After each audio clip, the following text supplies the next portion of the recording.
नमस्कार दोस्तों, मेरा नाम है आकांक्षा अवस्थी और स्वागत करती हूँ आपका अपने इस YouTube चैनल पर। आज मैं इस YouTube के माध्यम से आपको बताऊंगी कि हम ऐसा क्या कर सकते हैं कि बड़े ही सरल तरीके से हम अपने सभी कष्टों से, सभी दुखों से मुक्ति पा लें।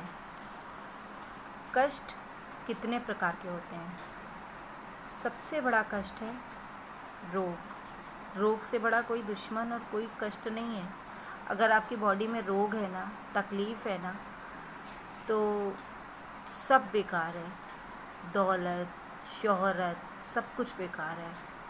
अगर आपको कोई प्रॉब्लम है, आपकी ट्रीटमेंट चल रहा है, आप बीमार रहते हो या जल्दी जल्दी बीमार पड़ जाते हो या दिक्कतें कोई बॉडी में हैं, तो उसके लिए मैं आपको कुछ ऐसे उपाय बताऊंगी। मेडिसिन्स तो आपको लेनी है, बट कुछ ऐसे पूजा पाठ, कुछ ऐसे टोटके बताऊंगी जिससे कि आपके घर में रोग आएगा ही नहीं, छू के ही नहीं जाएगा आपके घर को रोग, और पूरा घर सुरक्षित रहेगा।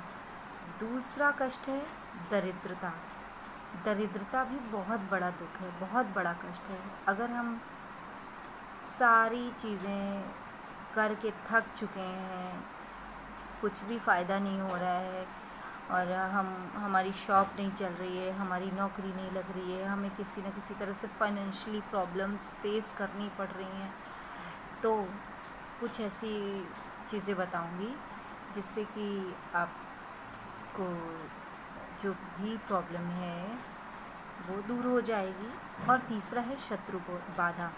अगर पैसा है, बॉडी भी ठीक है, लेकिन दुश्मन बहुत है, इतने शत्रु हैं कि बाप रे बाप, मतलब पीछे ही पड़े हुए हैं लोग आपके, तो उसके लिए भी बताऊंगी। सिंपल सा एक उपाय है जिसे आप करके ना रोग, दुख, शत्रु और फाइनेंशियली मजबूत हो सकते हैं। तो चलिए बताती हूँ आपको। अगर आपको शत्रुओं पर विजय चाहिए तो शिव पूजन करनी होगी। अगर आपको रोगों से मुक्ति चाहिए तो भी शिव पूजन करना होगा। और दरिद्रता, शिव पूजन। तो कुल मिला के ऐसा है ना कि जो शिव जी हैं वो हमारे माता पिता सब कुछ हैं। मात पिता तुम मेरे, शरण गहूँ में किसकी। शिव जी ना वही, सिर्फ वही एक ऐसे देवता हैं जो पूरे संसार में कण कण में व्याप्त हैं। और अगर आप शिव पूजा करके शिव जी को, महाकाल को, मेरे भोलेनाथ को, शिव शंकर को मना लेते हैं ना, तो आपकी सारी बाधाएं, सारी विपदाएं ऐसे ही चुटकियों में दूर हो जाएंगी।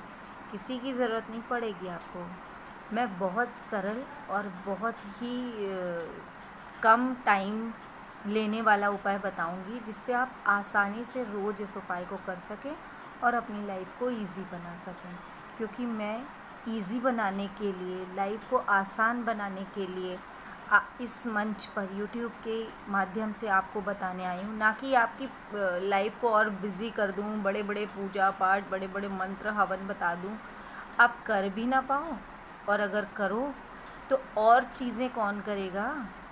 हम 2021 में रह रहे हैं ना, जी रहे हैं, तो हमें बिल्कुल प्रैक्टिकल होके इतनी पूजा करनी है कि हम सब कुछ मैनेज कर सकें, ठीक है ना। ऐसा नहीं कि सिर्फ हम पूजा पाठ ही करते रह जाएं और घर में बच्चे, बीवी, माँ सब परेशान हैं। और एक बात हमेशा याद रखिएगा, नर सेवा नारायण सेवा। अगर आप दूसरों की सेवा को अपना धर्म बना लेना, तो आपको कोई पूजा पाठ, कोई घंटी बजाने की, शंख बजाने की ज़रूरत ही नहीं है। नर की सेवा करना ना नारायण को, ईश्वर को खुश करने के बराबर होता है। तो चलिए बताती हूँ आपको कि किस तरह से बहुत ही सरल सा एक छोटा सा उपाय कहिए या पूजन कहिए, वो करके आप शिव जी को खूब सारा मस्का लगा पाएंगे और शिव जी आपको बोलेंगे जा बेटा दिया। ये बिल्कुल, मतलब मैं 100% बोल रही हूँ, मेरा पूरा विश्वास है, दृढ़ विश्वास है कि जो चीज़ें मैं आपको बताऊँगी वो कारगर होनी ही होनी है। वो अगर आप पूरे मन से करोगे ना तो आपको फ़ायदा मिलना ही मिलना है। और हाँ, शंका करके जिसने करा कि पता नहीं मिलेगा कि नहीं मिलेगा, बहुत मेहनत है, ये है वो है, टाइम, तो वो ना करे भैया, वो ना करे। करे वही जिससे विश्वास हो बाबा पे, अपनी किस्मत पे। ठीक है ना। आपको ये उपाय सोमवार से शुरू करना है। वो कनेर देखा है आपने, कनेर के पीले फूल लेने हैं आपको। कितने? 14 फूल लेने हैं आपको। और जाके शिव मंदिर में शिव जी के सामने बैठ जाना है, वो कनेर के 14 फूल लेके। और हर एक फूल को ऐसे करके हाथ में लेके और ऐसे चढ़ाना है बाबा पर, और बोलना है, आशुतोष तुम अवघड़ दानी, आरत हरहु दीन जन जानी। ये मंत्र आप 14 बार बोलोगे, 14 फूलों को चढ़ाते हुए। और उसके बाद 1 लोटा पानी चढ़ाएंगे आप, और भगवान जी से हाथ जोड़कर प्रार्थना करेंगे अपनी सारी तकलीफ़ों को दूर करने के लिए। और उसके बाद देखिए कैसे आपके काम बनते हैं, लेकिन पूरे विश्वास और पूरी आस्था के साथ करिएगा। मेरा विश्वास है, मेरी आस्था है, और मेरी तरफ से बेस्ट ऑफ लक। हर काम होना ही होना है। जय माता दी।